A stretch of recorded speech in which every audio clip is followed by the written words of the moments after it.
Hello and welcome to this special episode of the series Personal Economy Summit, Your Wealth and Beyond, presented by HSBC Premier in partnership with CNBC TV18. Now, in our earlier episodes, we saw top industry experts, influential thought leaders and highly accomplished sportspersons share their ideas and experiences on what personal economy is all about. Well, in today's episode, we take a look at the Students' Cafe that was held as part of the summit. In the audience were students from B schools in Mumbai. As the youngsters gear up to take flight towards their careers, the cafe threw light on the importance of understanding and planning for one's individual personal economy. And what better way to do this than hear firsthand the journey of an entrepreneur who heads one of India's largest growing mobile internet and mobile commerce firm.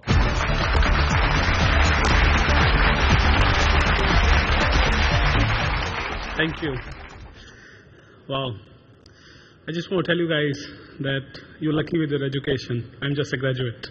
I came to know you are all master's class students, right?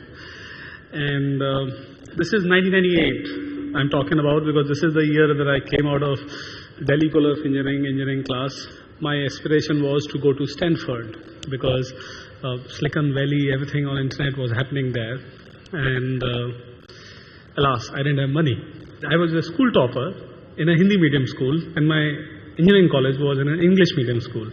So I had all those Tare Zami Par movement when alphabets are flying. And anyways, this is the time when your family is supporting you. Some of you must be getting self-supported, I'm sure about it. But this is the time when you have dreams and you have this typical Y curve. Something that I want to do, something that I think I should do because my family wants me to do. This is the split. Now, I have two anecdote stories to share, and this is in college again. My need was that I wanted to build a business out of college itself, and this is 96, 97. Internet was happening. If you remember Hotmail, Sabir Bhatia, Jerry Yang, David Flo, Mark Andreessen, these are the people. Netscape was happening. And I had to find some way to sustain such wishes that I had. And I found a very interesting hack. I'll read the classified. I'll appear at an interview. I will talk about what I can do and what my skills are. And once they will talk about that they are ready to give me a job offer, I'll say, look, I can't take the job, but if you have a work, I can do that job for you. And some of them will feel outrageously bad, you wasted our time. And some of them actually give me some work. And then some of these people will give reference to other people and they will come back to me again for some work. So, sometimes we believe we do not have a network and reach, those suave guys who most of the time have it all versus normal of us who do not. So don't feel bad about it. Basically, there are ways and methods that you can not stop at. And things led from there actually. So this company that I talked about was building web search and content management systems for media houses. And we were up against some real biggies. And now, when in your life you face this problem of that you are up against a really big guy versus yourself, I want to tell you the odds are towards your side. The reason is the big guy has too many things to do and you have only one thing to do. Because you are focused at one thing and you will do so incredibly well there that you would be able to beat any big guy who's doing 10,000 things. Things led forward. We together were 4 friends and we were not aligned to what has to happen in the future. So this is another problem that you guys, when you start your company or you bother about working together, would be your peer. You to identify one of you as a leader even when you are peers. And I think we didn't do that. So company was going in 4 directions and then we found somebody to acquire us. So we made $1 million in 1999. That is not bad money to make way back. And that is when I learned another lesson, which is you can achieve anything. Till the time you are aligned, all your forces are aligned towards that direction. It is easy to say that you want to do many things and it is tough to get a focus. Actually, for a startup to get a focus is luxury, I'd say, because they have to discover a business model that is scalable so that they can be at it. The problem of the business is that there is not enough market of the thing that you would do, or you're not able to tackle the market. It's a dichotomy, it's a confusing movement, it's a catch-22. If you're not focusing, it won't be. If you're focusing, then it might just be the reason that you didn't get successful. So it's a true judgment, art level of judgment, not a science level of answer I'm going to talk about. Well, these are easy ones. The tough ones came when I left all my friends to start this company which I am today. Time for a break, but don't go away. When we're back, Vijay Shekhar Sharma continues to tell us about his captivating ride. We'll be right back.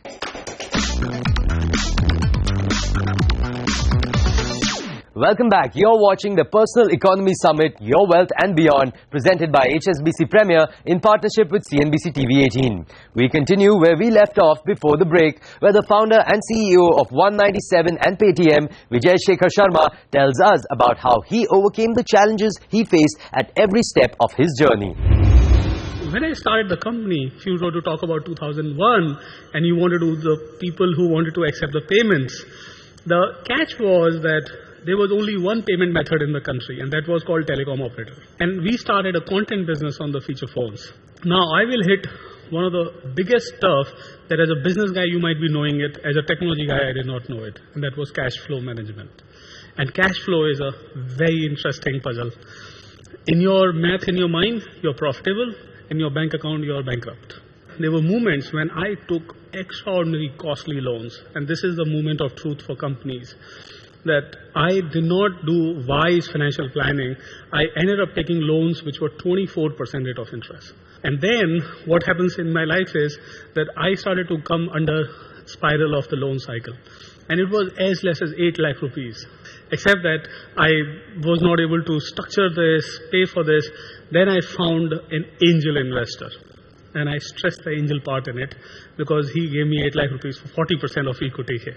The cost was that I again went back to get the freelance assignment to survive myself or the company money, and company would do the business what was doing. But the loans were costly. The business that I was in, the business this I told you about, telecom operator partnership, was that we had to spend a lot of capital spend. Servers, hardware, software, which were to go upfront cost.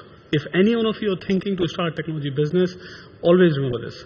Tech businesses are front-loaded with massive amount of cost. And example of those costs will be customer acquisition cost, infrastructure cost, scale cost. Monetization comes much later in the business. As the luck would have had it, I was from the guy who had sold the company and had rich life, I became the guy for whom having 2 cups of tea became a perk. Well, life went on because I was not giving it up on it. But my family didn't want me to continue this. This is the crucial time of your life's next juncture. That time you will get married. After your college, the next milestone is marriage. It's not work. Work is by default the next plug. Imagine a guy, DC graduate, engineer, blah, blah, sold the company, first company, could have gone to US. I chose not to because I thought India has an opportunity. They felt bad about this, but they felt worse about that somebody who's coming to see me is not returning the call afterwards. There was a time, I still remember, when it became way too expensive on me to continue. And I had tears in my eyes because one day I remember I was preparing a resume. And this is a career choice that, guys, you should know it. My resume couldn't have had that I'm a programmer because for last 5 years I have not been programming. My resume couldn't say that I'm a business guy because I didn't have an MBA like you, or nor I was like a salesman who would have been identified where were you working. I finally found a hack again in this, and I think being a techie, I would always find a hack. I was working with a company who I was helping them in changing their turnaround the business along with my own company, and that guy gave me some opportunity, and this is the time when I took that 8 lakh rupee loan, converted into equity also. So things changed in few years, and now this is the time when I'm going to tell you guys something. We worked hard, there was no sincerity less, and there was all the market opportunity, and the problem that was given was too stupid. There was a cash flow problem. I still remember one of my telecom operator customer who was supposed to pay me 48 lakh rupees, just randomly on an in-person conversation decided to give me 32 lakh, 18 lakh rupee deficit, and that just killed me. And this is what I want to tell you. The learning was that it's my skill gap of negotiation. I was a good techie, I was a good product guy, I had a good idea what it could be, but I was not good at negotiation. I have learned one thing, that if on a negotiation table, this is the negotiation lesson that you all must remember again, that if this guy is on a negotiation table, he's still in the deal. So play the opportunity that you are still in the negotiation as a part of being the negotiation. Negotiation is such a critical skill in the life. I mean, you negotiate with your parents, you negotiate with your kids, you negotiate with your wife, you negotiate with office people joining, everybody else. And the best negotiators continue to do is that they keep the thread on that they can come back on the negotiation table. Well, I was able to bring back the company from nearly nothing to some cash flows, and 2007 is when I raised sincere Series A of investment. And Series A of investment, the time when I raised, my balance sheet was telling 11 crore and 5 crore of profit on 11 crore of revenue, and balance sheet means the bank was not. And this investment came in 2007. In 4 years, we were 20 times. We were 200 crore, 220 crore revenue, 100 crore, 104 crore of profit. And that was the kind of number that I can share because there was resource requirement. So planning of the resource becomes sometimes like a dire need. And well, the story starts of Paytm from 2011. Now this is the time when another learning for your life, which is not in an early life, you will discover. Don't you guys think how Nokia lost it? I mean, isn't it shocking? I mean, they were the lead or the leaders of the revolution of the connecting people, and they are nowhere when they are today. Really, people are connecting to each other.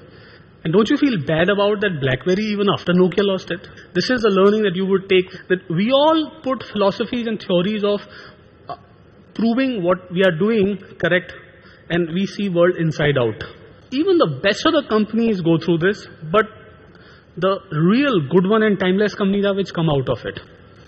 Example, Google, their social battle. It was in front of their eyes that Facebook was being made.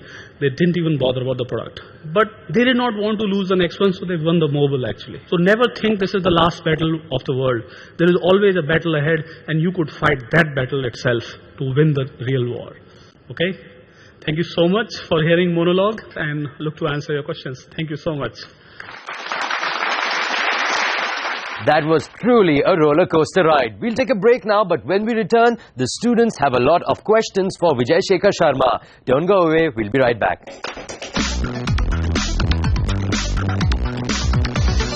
Welcome back. You're watching the Personal Economy Summit, Your Wealth and Beyond, presented by HSBC Premier in partnership with CNBC TV 18. Now, the Students' Cafe held as part of the summit brought together students from B schools in Mumbai for an opportunity to interact with the founder and CEO of 197 and Paytm, Vijay Shekhar Sharma. His very fascinating personal and professional story garnered many questions from the audience. Let's take a look. Hello, sir. My name is Balaji. I'm from SJM, IIT Bombay. So my question is, nowadays we are seeing a huge competition from non-banking companies and directly having competition from banking companies. And right now the banking companies are innovating, are coming, trying hard to face these kind of competitions. So in future, what do you see that? Do you see that you can partner with these companies, or you are going to face it head on in these competitions? So I have a very interesting pattern learning, and this is like history repeats itself. Traditionally, whenever a technology vertical has crossed with an industry vertical, for example, like retail, Amazon model, technology crossed into retail, payment, Alipay, PayPal, Paytm model, payment crossed the vertical. Always the technology guy wins, because the time for the industry vertical to take to understand what technology can do is lot more than technology company takes time to understand what the vertical can be disrupted as. So there is not even a doubt that we will not partner with anyone, but take an head on. We'll take a question from Twitter. Manan Chandrana, he says, how do you see the rise of Bandhan or the likes of SBI Buddy affecting players like Paytm? First of all, this country needs lot more work to be done in financial inclusion. We are all on a bigger problem than one person can solve. And we think that everything which gets launched grows the market, because right now there is no market. People don't even know what does Paytm mean, what does wallet mean, and why do I keep money. At least there will be ways and methods people will be able to learn about it. And once that happens, then there is a market. Rohit Narnoli, Rohit Narnoli 235, he says, since you encourage entrepreneurship, what do you do in your company to make your employee feel like one? We internally have a concept of that you can do what you want to do till the time you are committed sincerely on it, not because of the fashion on it. There was a team which built a grocery app inside the company much before there were grocery services in the market. In fact, Paytm itself is one of such product, by the way. So in the company, there was a team which was building something for the payments because they thought the mobile payment will be big, and they were building it. And if you read the story, there is a gentleman called Vijay Shekhar Sharma who started this. So internal to the company, I think we offer this umbrella which is called security cover that you don't have to bother and feel bad about, but you have to do what you like to do. We believe that we have to challenge our business ourselves, otherwise somebody else will challenge it. So I'm Nitin Jain from NMMS Mumbai. My question was that as I myself have a startup right now and I'm doing that freelancing thing to fund my idea because I'm passionate about it.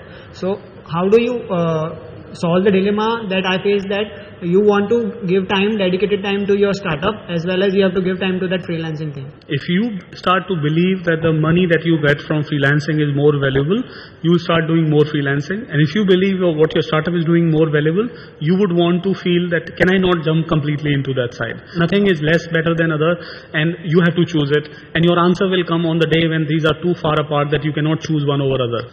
Hi sir, I'm Shubham Agarwal from SPGI Mumbai. Sir, you talked about that a lot of business become complacent and don't start losing upon the next big battle that is happening on. So what can the businesses do to ensure that they are actually landing upon that next business idea and they're actually fighting those next big battles that are coming up on the front? It's a very common problem, and I think there is a term used in management which is called innovator's dilemma. And corporates are in the end profit generators, and as soon as you start to have a company which is generating free cash flow, which is profitable, the team starts to hold that better than together. The person is valued for how much money they bring on the table, not for what an innovative different idea they bring. And this is the design of our corporate system. This is by definition that we would prefer the profitable component more than the challenger component. When a challenge has been identified, it is now the decision whether the top of the corporate pyramid will lead the change or will lead the rest of the company. I have found out inevitably every company that has become successful is where the change is led by the top and they give up on the traditional business to the rest of the team. And when Larry Sergey was driving Android, nobody else was driving Android. Zuckerberg was driving Messenger, not anybody else was driving. And you can go back to 3M and all other stories, good to great, where all the new thing is what is owned by the guy who is on the top. So Paytm's case also it was the same. Hi Masta, I'm from NMIMS Mumbai. So of late we are seeing that a lot of technological startups including Paytm have started hiring talent from other industries. Say Samsung and Airtel, you've had recent hires, and then FMCG sector also. So what exactly is the strategy that you're looking for when you're hiring from across other industries right now?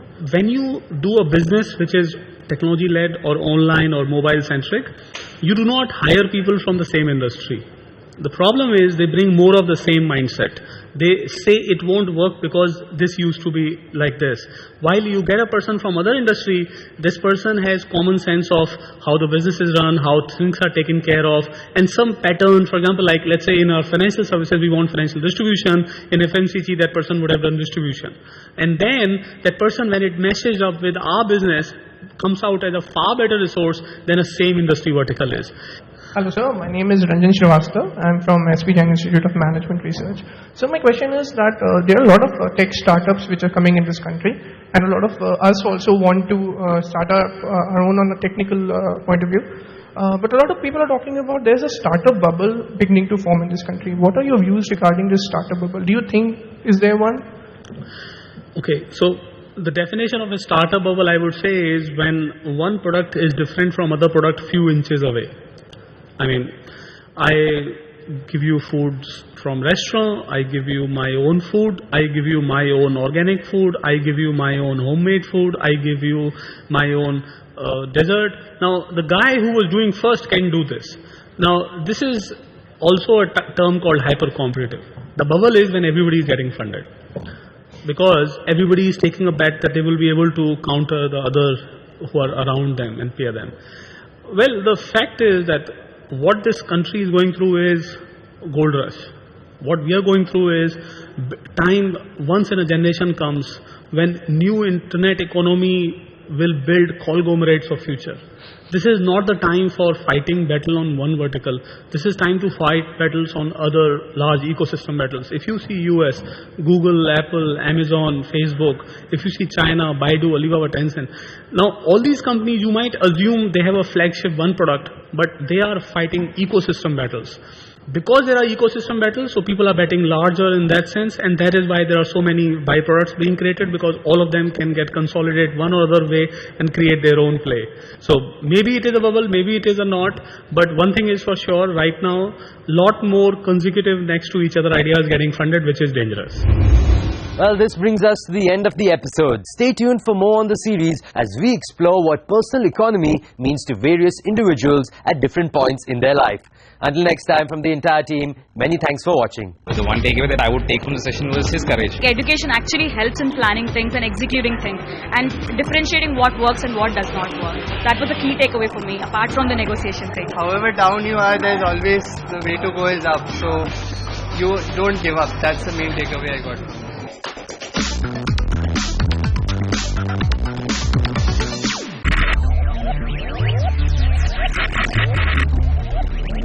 Focus, ideate, innovate, enable.